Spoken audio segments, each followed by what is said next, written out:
Аммалы оғар Жокускай корат бұрастыра жону көрділер, семинар тәрейділер. Бүгіннерге аммалы оғын кейін балыяты кәрі. Жокускай кораттан невролог бұрастар инсульт сүрек тыма ұғырыларын серетер әмтир сығаллақ тақсан үлеләтілер. 2 күн ұстаты бұрастар иделерінен опыта тастастылар, ұғырықтар әмтирге тоқ саңа немалар бағаларын тұла сана тастастылар. Тірәйін жатчетінен 2 сөмірді ақыр өспүйікі балыятын қытта бұға қолбанан тромболическай терапия оңылуға анал өріқтәйіне астылар. Итені инсульт ұғырылақ жону қайдақ әмтирге көрерге істерге семинар тәрейділер. Бұрастар балыға медицинскай оборудованияларын, лабораторияларын көрділер, үлі қамнас қайдақ баран ерін білістілер.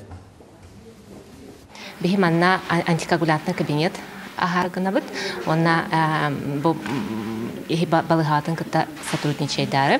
Ол антикоагулянтный кабинетка варфарин ұлар ихер жонналға ханнарын бір келелер. Түхі ханнары ұбабытын, онна варфарин дозатын коррекциялырға надалақ кабинет. Онна пациенттер келелер, онна сразу білелер результаттарын. Онна ол результаттара бихи центр пытығар тиер. Онна клиническая фармакологтар ол результаты көрін баран әме рекомендация берелер. Телемедицинская консультация құрдық.